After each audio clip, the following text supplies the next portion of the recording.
There's a Jewish principle that whenever a unique word is repeated in the Torah, it means there is a connection between the two events.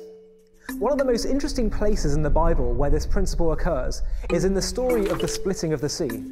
Imagine for a moment you were there with the Jewish people at the moment when the sea split in front of them. Imagine the Egyptians were chasing after you and the sea is in front of you and there's literally nowhere to run.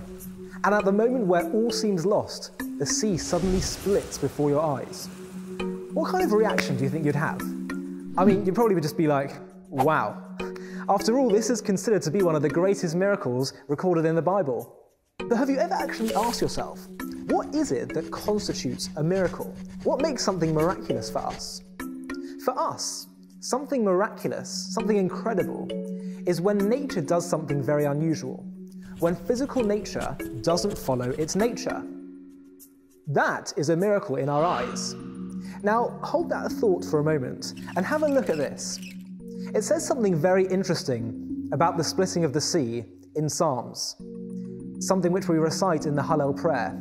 In describing the sea splitting, it says that the sea saw and fled, vayanos.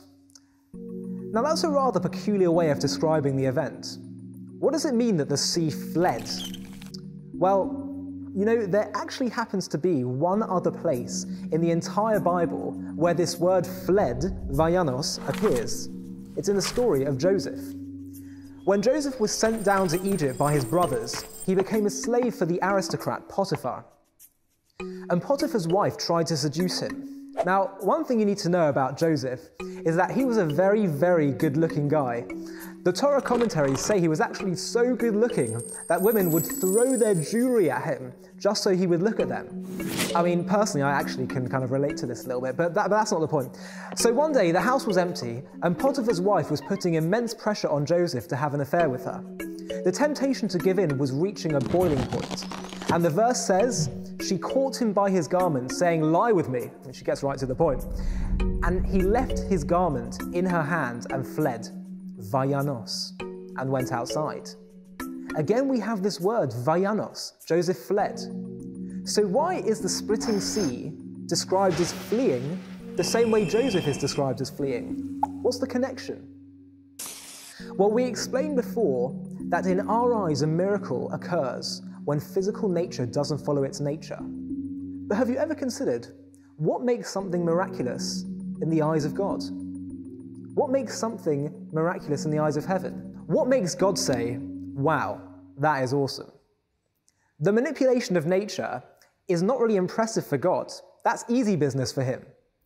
In the eyes of heaven, a miracle isn't when physical nature goes against its nature. It's when human beings go against their nature. And that is exactly what Joseph did. Just as the sea fled, going against its normative physical nature and creating a miracle, so too, when Joseph fled from Potiphar's wife, he went against his nature and created a human miracle. When God sees a person overcoming his negative urges, which is in his nature, now that's impressive. In fact, the Talmud says you should have seen the commotion in heaven when Joseph did what he did. Every time we choose to fight being lazy, getting angry, or succumbing to our desires, and overcome these natural inclinations, we perform a miracle. Every time we push ourselves and choose to overcome what is easy and do what is right, that is a miracle in spiritual terms. Every time we choose to be loyal to our friends, rather than to climb that social ladder, or to give that little bit extra to charity, or whatever it is, we go against the natural order of doing what's easiest. And that is a pretty rare thing. What does it mean when it says that the sea saw and fled?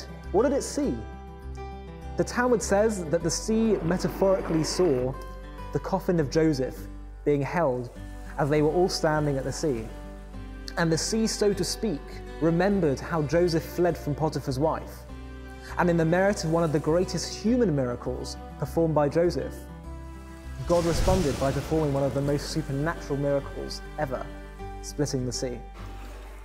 You know, the word for a miracle in Hebrew is a nes, and the Hebrew word for a moral challenge is nisayon. It derives from the same root because the concept is the same.